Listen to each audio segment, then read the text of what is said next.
HR issues can kill you. One complaint against your company can turn your world upside down. And you spend way too much time dealing with HR when you should be spending your time on making a profit. You should talk to Bambi. With Bambi, get access to your own dedicated US-based HR manager starting at just $99 per month. They get to know you and your business while providing HR expertise and the personal touch you need and want. They're available by phone, email, and real-time chat, so onboarding and terminations run smoothly. Team members reach peak performance, and your business stays compliant with changing HR regulations. And with Bambi's HR Autopilot, you'll automate important HR practices like setting policies, training, and feedback. HR managers can easily cost $80,000 a year, but Bambi starts at $99 per month. Schedule your free conversation today to see how much Bambi can take off your plate. Go to Bambi.com right now and type in Accelerate under podcast when you sign up. It'll really help the show. Spelled BAM, BEE.com. Bambi.com. Type in Accelerate. Zenni offers prescription glasses starting at $6.95, as well as affordable sunglasses, blue blockers, and more. The best part? Try any frame, anywhere, with our 3D virtual try-on. Visit Zenni.com today and change the way you buy glasses forever.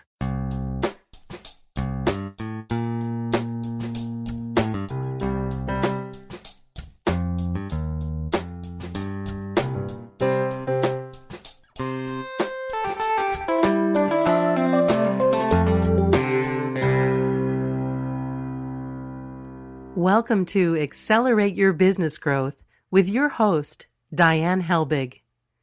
Diane is a leading small business development and leadership coach, author, and speaker who is passionate about sharing valuable ideas, tips, and techniques with business professionals worldwide. Diane brings you the world's experts and gurus in all things business. Whether it's sales, structure, social media, planning, or plateauing, guests bring their expertise and energy to each episode. When growing your business is your focus, Accelerate Your Business Growth is the show to listen to. Got a topic or guest suggestion? Let Diane know. The goal is to make sure you have the information you need to move your business forward. Thanks for joining us. Settle in and enjoy. Hi, everybody. Thank you so much for joining me. Today's podcast is sponsored by Audible.com. Now, you know that Audible.com is like the leading provider of audiobooks, but you may not know all the other content that they have. So we're offering you a free trial. You can check it out for yourself. Just go to audibletrial.com/businessgrowth and explore. I think you are going to be amazed at what you find there. This podcast over the years has been honored to be included on lists of the best business podcasts or sales podcasts or the like on everything from Inc.com to Forbes.com to Proven, People First, just a whole range of lists. And I'm tremendously grateful for that. And know that that is really because of the guests. These are folks who have expertise in particular areas of business, and they join me for a conversation where they share that expertise with all of you. Today is no different. My guest today is Stephen Shapiro. Stephen started his innovation work over 20 years ago while leading a 20,000-person innovation practice at the consulting firm Accenture. Since then, he's written 6 books on innovation, including Best Practices Are Stupid, which was named the Best Innovation and Creativity Book of 2011 by 800 CEO Read, which is now Porchlight, and was an international #1 business bestseller. His latest book, Invisible Solutions, 25 Lenses That Reframe and Help Solve Difficult Business Problems, was released in March of 2020. Thanks so much for joining me today, Stephen. Diane, it's great to be here. Thanks for having me. Absolutely. So we're going to be talking about problem solving innovatively, which I so love this topic. And we are like in the middle of this coronavirus pandemic. So how do you think coronavirus can be used to drive innovation? Well, I think anytime there's an economic downturn, anytime that there are challenges, anytime that there's a pain, it drives some level of innovation. Now, what I find is that there tends to be two phases of innovation. The first phase of innovation is what I'd call a reactive adoption. And I think we saw that as, okay, we can't meet in person, so let's move everything online. But I think what we're seeing now is sort of that second phase, which is more of a proactive innovation approach, where we're stepping back and saying, hey, you know what? Simply automating what we've always done in the past, just basically trying to do what we did previously, doing it virtually, may not be the right solution. Let's step back and really make sure we're doing things right. And I think that's the great opportunity right now, is it's driving a lot of change. Yeah, I do too. It is, heartening to see how many businesses are really being innovative, that are really, maybe they were used to things for decades, and this whole thing has really got them thinking, thank goodness. Right. I mean, the really interesting thing is you look at, for example, office space.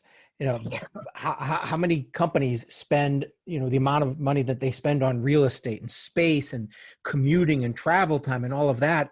And so now it's starting to open up new opportunities for people to think about, well, how do we still have office space, but rethink the way we, utilize our office space? How do we rethink commuting? How do we rethink teamwork and collaboration? So these big questions, I think, are really going to be very powerful for not just businesses, but I think society as a whole.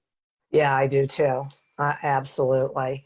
And one thing that I find sort of interesting is all of those companies where the leadership said, no, I'm sorry, you can't work remotely, then were forced into everybody working remotely and somehow figured it out. Exactly. And I think it'll be interesting to see how much the pendulum swings back. And Yeah. I don't think we know the answer to that one yet. I think it'll be interesting, though, to see, how much of this sticks. I think in some areas it will stick 100%. I think there'll be some groups of people who say, wow, this is the way we want to do things now. And I think for others, maybe some people who are more traditional in nature and are locked into older ways of doing things, they'll want to at least bring some of that back. But it'll be really interesting to see how it all plays out in the long run. Yeah, for sure. Absolutely. Okay, so I'm wondering if you would share some practical tools that people can use to find hidden solutions to a problem. I think the key in finding hidden solutions is to recognize that by focusing on the solution, we don't see those solutions. So the entire premise of the book is, how do we step back and ask better questions? How do we make sure the problem we think we're solving is the right problem? So let's just take the current situation. A lot of people are asking the question, how can we replicate what we've been doing in person virtually? Now, that question in itself will lead us down a particular path of thinking, which is really more about automation and how do we digitize things.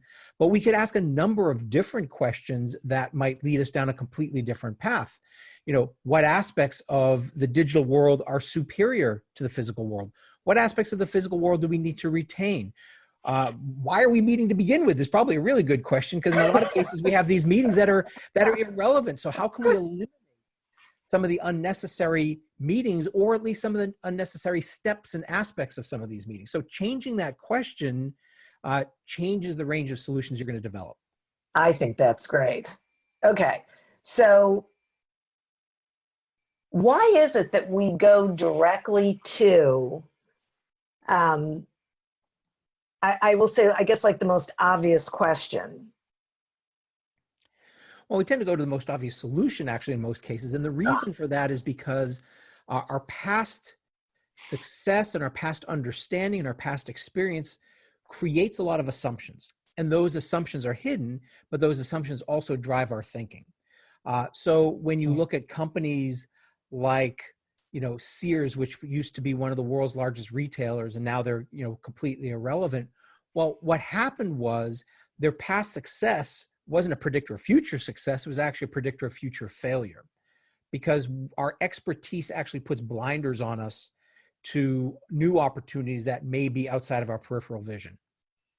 Yeah, boy, that's a great example. It's like they never got out of the 60s. Exactly. I mean, and there's so many. I have a slide that I call my, there's the book Good to Great. I have my Yeah. slide, which is the good to gone slide. And it's all these really good companies like Pan Am, which is the world's largest airline, Howard Johnson's, which was the world's largest restaurant chain. In the 1960s, they were larger than KFC, Burger King, and McDonald's combined.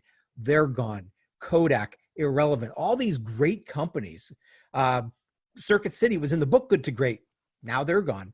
So I find it so interesting that these companies had resources, they had people, they had money, and they had really, really smart people working for them, yet they became irrelevant because they were often asking the wrong questions because their questions were built on faulty assumptions.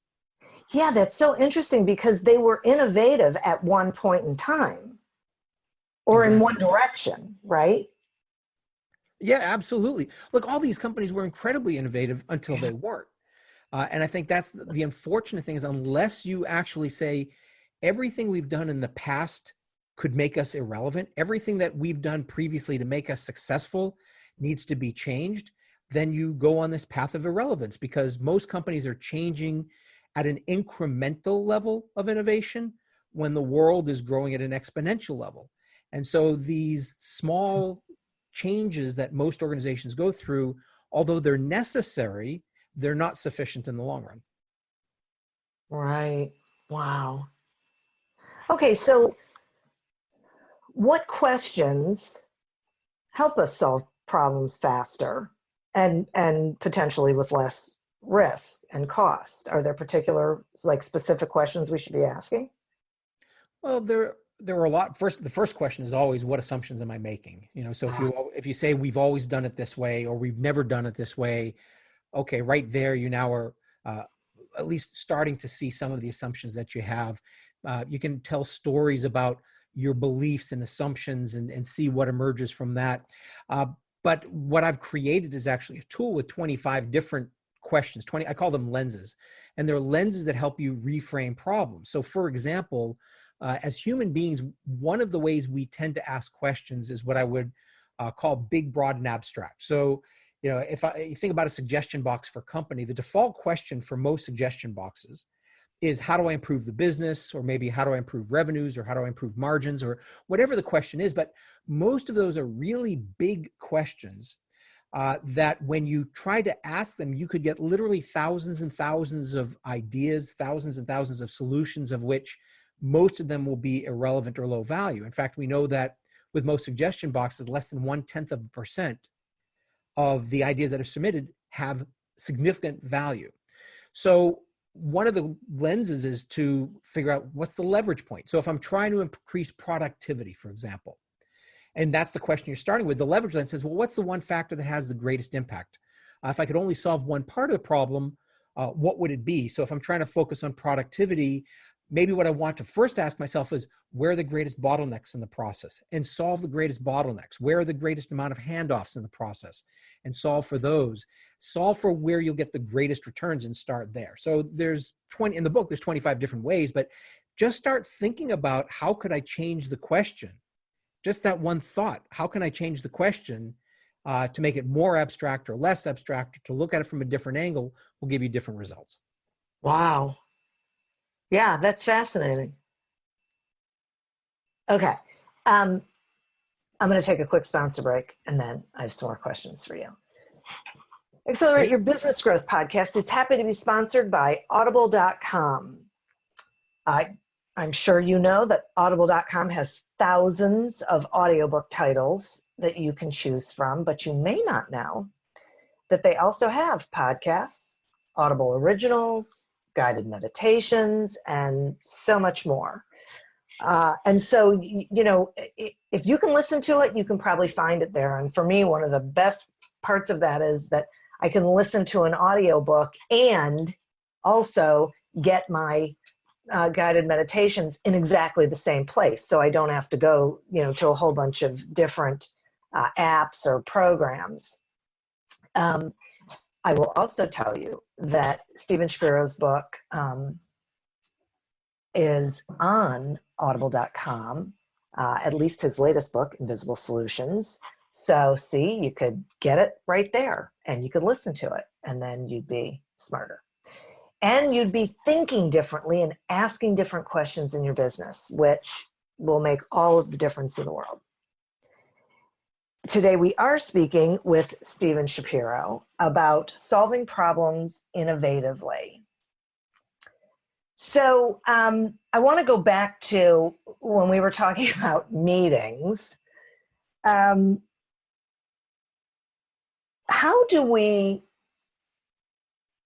do you think businesses should be rethinking meetings during COVID? I mean, I know, we said, is it relevant? But if you were talking to a business leader, what questions should they be asking themselves, especially, in this situation where most things are remote, about the meetings they're having? I think the first thing I would ask is, what's the purpose of the meeting? And is there a different way to get the same result? So for example, we make an assumption. One of the assumptions we make, because it is more true, I would say, in the physical world than the digital world, we make the assumption that everybody has to be together at the same time, having the same conversation. So meeting is what you'd call synchronous. Everybody's there, real time. And so if a meeting's from 10 to 11 o'clock, we all need to be there present at 10 to 11 o'clock. But one of the big questions that I always ask is, like, what could be delivered asynchronously? So for example, how could we use video to share information? There's so many great tools these days, whether it's Slack or Voxer, which is an audio version, or Marco Polo, which is a video chat thing. We use these a lot to share quick updates with groups of people so that we don't have to meet. Because a lot of the times, the beginning part of most meetings is somebody just sharing something that could be shared in a video, an email, or a text. So what if we started off with everything happening asynchronously before the meeting, and all that happens during the meeting is the real-time conversation that couldn't take place asynchronously? That's, to me, one of the big questions that I always ask. Wow. See, I think that is huge. It makes me think about when I was on a board of directors and our monthly meeting was hours long and was like a reading of each committee's report. And one day I just said, can't we just send everybody the reports ahead of time and they can read them? And then the only thing we're talking about in the meeting is things that we need answers to. Like, once you read it, if there's a question or if you need to take a vote or something, it just seemed so like such a huge waste of time. Absolutely. And I think that's really the great opportunity we have right now. So one of the lenses that I use is what I call the eliminate lens. Like, what can we eliminate? What are we doing that's not necessary? Because we're always looking to add. You think about software or whatever it might be. We're always thinking, what can we add? What can we add? What can we add? But I love a quote in terms of the definition of perfection. Perfection is it's not attained when there's no longer anything to add, but when there's no longer anything left to remove. And I think it's just a brilliant perspective of what can we remove from our meetings? What can we remove? And then we use the resequence lens, which is about timing. What can we do before the meeting? That doesn't have to happen at the meeting. What can we do after the meeting? So how can we resequence the work so that we become much more efficient with it and people can do it on their own time? So I think there's just huge opportunities here right now to rethink work in general so that people are really focused on the value-adding aspects. And when we get together real-time, synchronously, it is really for a conversation that could not happen offline. Yeah. Do you think that there are obstacles that leaders have that keep them from thinking this way? Well, I think we get used to certain ways of operating. I mean, it's natural. I think it's important to sort of step back and just recognize the fact that the brain's primary function is survival. And so what it does is it creates neural pathways, which are basically paths in the brain to things that we've done in the past. And so, and the reason for this is because whatever we've done previously didn't kill us. The fact that we're on this podcast right now, this conversation right now, well, that means everything we did prior to this didn't kill us. So that's good news. So the brain says, hey, let's perpetuate the past. Let's do what we've done in the past, because that's how we're wired. And so we want to minimize those pains. So what we need to start recognizing, though, is we have current, I never like the word opportunity amongst a, crisis like this, but we do have an opportunity to step back and rethink, because people are more open to doing things differently. Yeah, that's a huge point. It is interesting that people have sort of been forced into this system of thinking differently than they were before. But speaking of that, how can people increase the pace of change in their organization so they're sure they remain relevant and they avoid disruptions as much as possible? Yeah, I mean, I think that's a really, really important question. And I would say the issue is, in some cases, it's interesting. The issue isn't always the pace of change. It's the pace of change in the right direction. Because I think a lot of companies are moving quickly, but they're moving quickly in the wrong direction. And that just means you're moving further and further away. So when I work with leaders, the first thing is for a leader to recognize that they should not believe that they're the ones to have the answers. Yeah. When there's an organization where the leader thinks that they know it all, they're the center of the universe, and they have all the answers, that's the first sign of a company going off the rails. The role of a leader is actually to ask questions that get everyone else inside the organization to ask better questions. And when you have an organization that's constantly, and I'm not talking about, paralysis by analysis type of thing, but when we're always just sort of putting a quick pause button saying, are we moving with speed in the right direction? And then we can do some course corrections. That gives you speed. And I think that's really, to me, one of the keys organizationally, is to get people to just make sure we're moving in the right direction. And what that often requires is for the organization to know what's the right direction. I think a lot of companies, they have missions and visions, but they're platitudes. They're not really a clear direction for the organization to move. So one of the things that I suggest companies do is really get crystal clear on what their differentiator is, and then innovate where you differentiate. Focus your energies on the parts of the organization that are going to help you stand out from the competition, the reason why people do business with you, and then find clever strategies for everything else. That's how you get speed in the right direction. That's so interesting. And I'm so glad that you said that leaders aren't supposed to have all the answers. I so believe that they are, I like this about, that they have to, their job is to ask better questions so that people ask different questions and better questions. And that feels to me like that's a really empowering thing for the people who work within the organization, because now they know that they're not just allowed to think out loud. There's an expectation that they are always thinking about how are we doing things. Yeah, exactly. And it's a great motivator, because most people want to feel as though they're making a valuable contribution. And that can take a lot of different forms, but when we can tap into the collective wisdom of the organization and get some of the best thinking that's there, it can only help the company move forward in the right direction. So I think it serves so many purposes in terms of creating a high performing organization. Yeah, absolutely. Okay, so how is innovation different from problem solving? They're cousins. From my perspective, problem solving is the umbrella. Anytime you're working on an issue, problem, challenge, or opportunity, that's problem solving. To me, innovation is a subsection, a subsegment of problem solving, and that it is really about how do we solve those differentiating problems. So not every problem is going to be innovation. How do we move papers faster might not be considered innovation, but it's a problem that we might need to solve.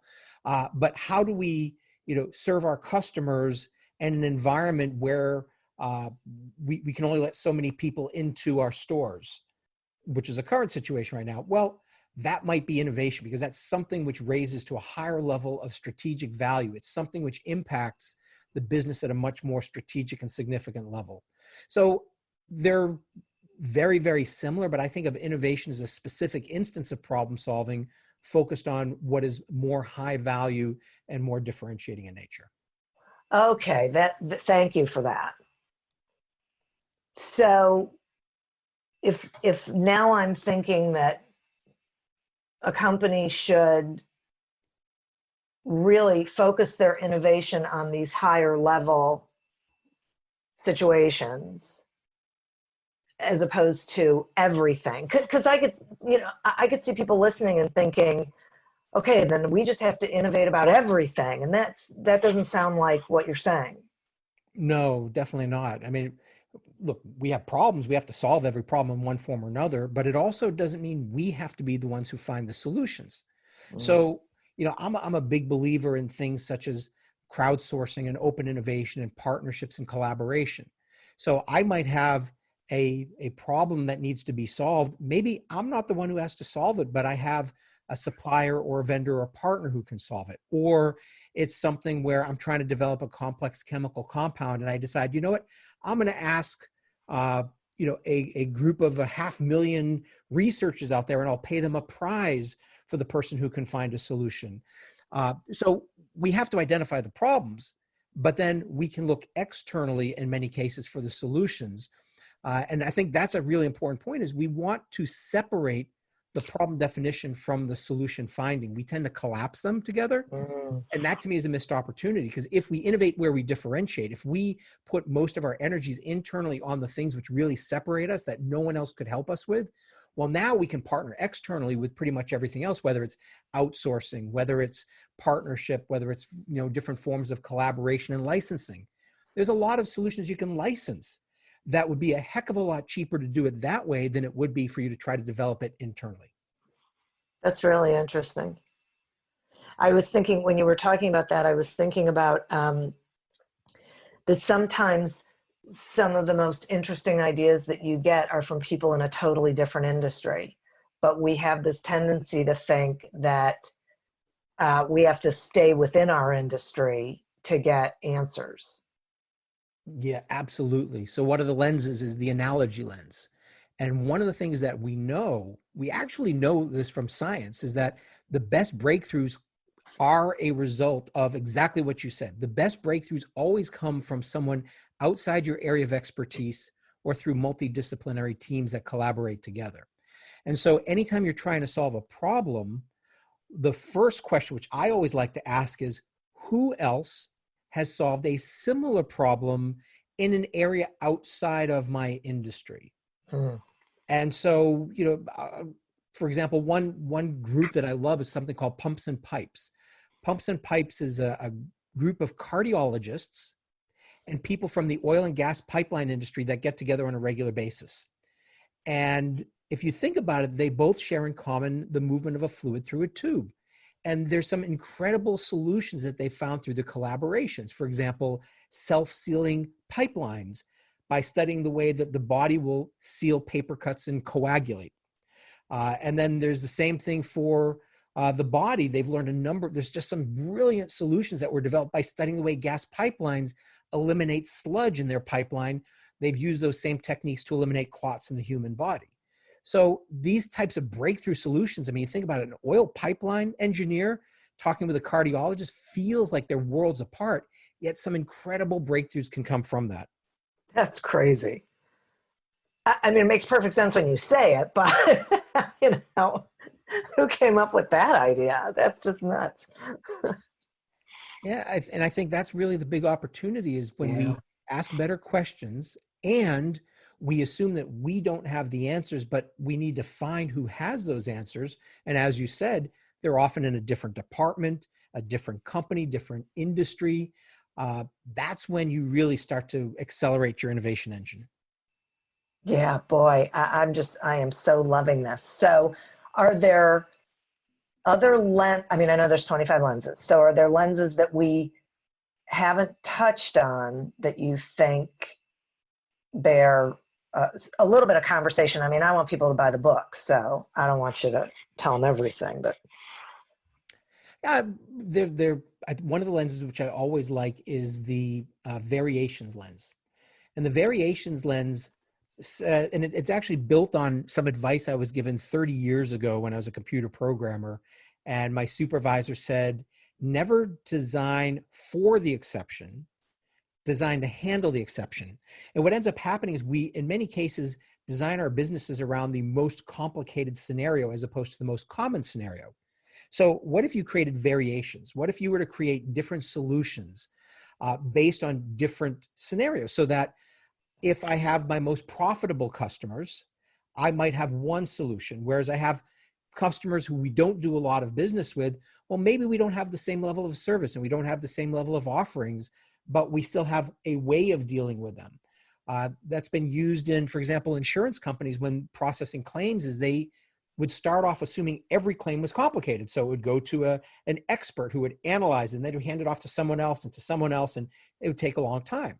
And when they shifted and said, let's assume that most of our claims are actually really, really, really simple, who could be handled by one inexpensive generalist, and they found that 60% of them they were able to reduce the amount of time it took to process these claims on average by like 90%, and cut their costs down massively by creating variations in their design.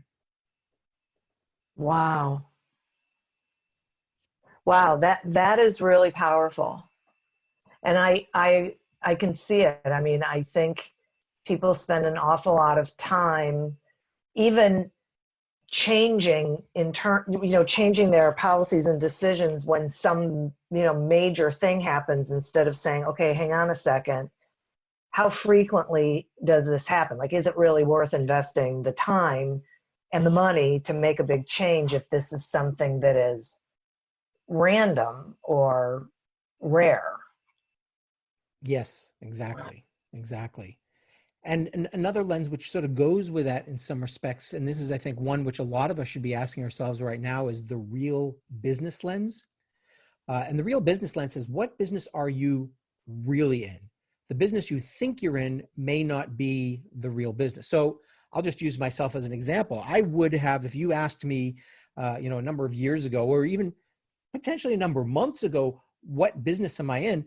I might have told you that I'm a keynote speaker. It's what I do for a living. I get on a stage, I give a speech, and then I go to the next event and I give another speech. But what I've realized over time is that's not my real business, because if I think about it that way, I'm limited to a certain way of delivering my content. I am an innovator and a problem solver, and I help people solve their own problems, and I also help them solve their own problems.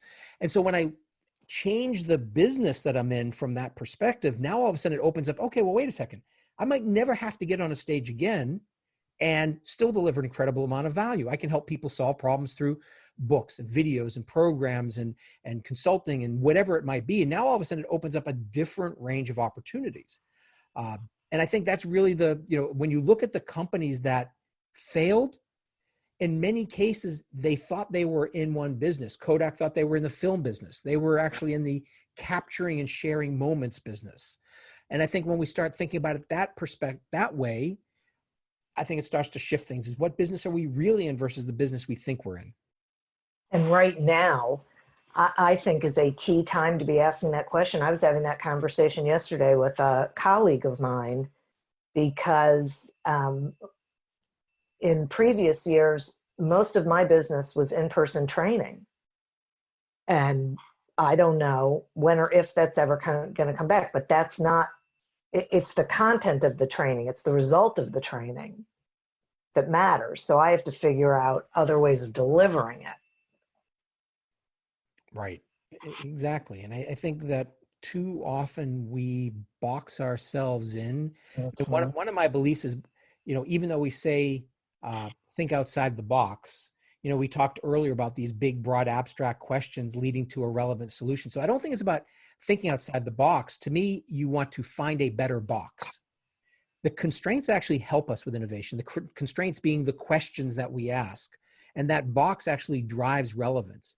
So if I'm focused on, I'm a speaker and that's the box I think I'm in, as opposed to maybe thinking that I'm in the problem-solving business, well, that's a different box. Yeah. And it gives me new opportunities that I might not have had otherwise. And I think that's a really just a powerful, powerful lens for people to start asking themselves right now is, what's your real business? If you're a restaurant, are you in the food business? Are you in the socializing and sharing moments business with friends? What business are you really in? Or what business could you be in that will help you be even more relevant now and in the future? Yeah, it's just huge right now. I mean, it is. I mean, I'm sure it is all the time. I just feel like right now that is a huge lens that we should all be paying attention to. I think that's right now, that is one of the more important lenses. And the real problem lens is sort of the first lens to always use, which is, am I even solving the right problem? Yeah. So coming back to our whole thing about meetings, how do I automate a meeting? Well, is that really the problem? Maybe we shouldn't be automating meetings at all. Maybe we should be doing something completely different. Maybe we should stop calling them meetings. Maybe they're, if it's a collaboration session and it's only focused on collaboration, using collaboration tools, well, that's different. And here's to me, one of the big opportunities we have right now, going back to meetings, is if I'm in a meeting room, everybody's having a conversation. So we're there sort of present from a physical perspective, but not necessarily from a digital perspective. I think one of the opportunities we have right now is if every person, when they're in a meeting, is also on their computer. Of course, it's a downside because they could easily go off and start playing with Facebook and Twitter and all that stuff.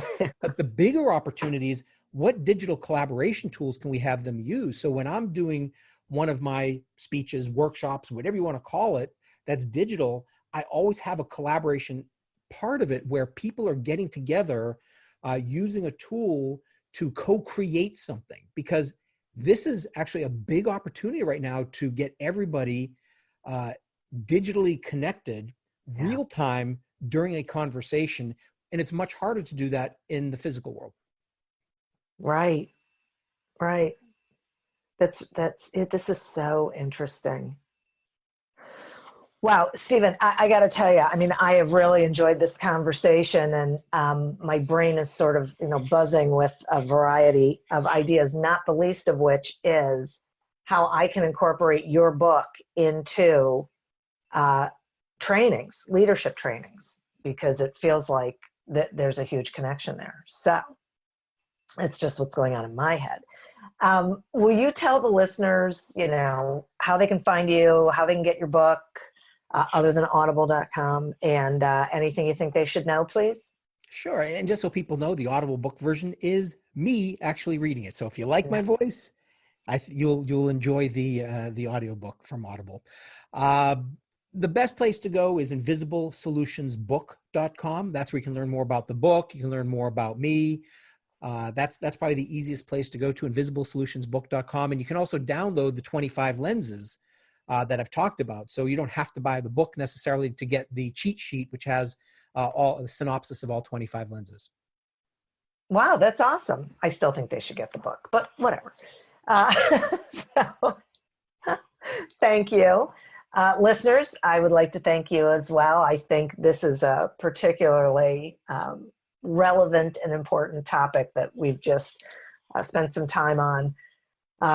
And boy, asking different questions is just huge, especially right now. I would also like to thank our sponsor, audible.com. Head on over to audibletrial.com/businessgrowth and get your free trial, and then go exploring. Take a look at the audiobooks, all the different titles that are there, different genres. Check out podcasts, see what Audible Originals are all about. Just do yourself a favor and see what's available to you. And as always, please continue to prosper and be curious. And until we meet again on another episode of Accelerate Your Business Growth, goodbye and good day. Me, but also you. The Pharaoh fast forwards his favorite foreign film, Powder Donut. Okay, what's my line? The only line I see here on the script is get options based on your budget with the Name Your Price tool from Progressive. Oh man, that's a tongue twister, huh? I'm sorry, I'm gonna need a few more minutes. Bulbous Walrus, the Bulbous Walrus. The Name Your Price tool, only from Progressive. The owl ran afoul of the comatose coxswain. Progressive Casualty Insurance Company and affiliates. Price and coverage match limited by state law. Okay, parachutes ready. Boy, the things I go through to get auto loan rates as low as 0.99% APR for 60 months on new vehicles with PenFed. You are aware that you don't have to be a military member to save hundreds on your auto loan, aren't you? Anyone can join PenFed. As someone terrified of heights, I probably should have looked into that. Probably. Drop me off at the shore. PenFed Credit Union. Visit PenFed.org/autos or call 1-800-247-5626. Advertised rates available through the PenFed car buying service. To receive any advertised product, you must become a member of PenFed, insured by NCUA. Hey podcast listeners, my name is Paul O'Connor and I'm the host of the Rust Belt Rundown, a show that highlights valuable insights from manufacturing executives and business leaders in Northeast Ohio and beyond. We convene these leaders for candid discussions about business, regional happenings, industry trends, entrepreneurship, and more. With a wide range of guests and topics, there is something for everyone. Listen to Rust Belt Rundown for free on Spotify, Apple, or your favorite podcast app.